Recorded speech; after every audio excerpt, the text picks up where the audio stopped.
May lalabas doon na gin dyan. Paano paghila niyan? Dapat mayroon to ha, pulutan ha.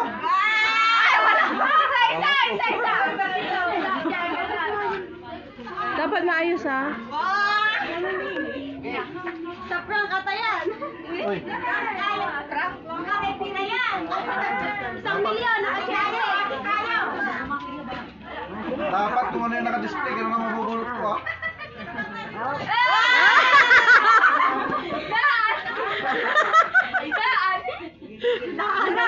Bakit? Yan daw ang presyo ng gin. May Kaya panginom tayo na ko na eh. mamaya. May panginom na. Kaya tayo ito, hindi po nito nuling eh. Booking na, ganun.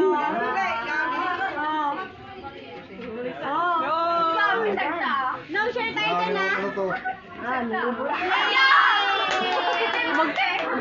Ay, Diyo. Oh. Ah!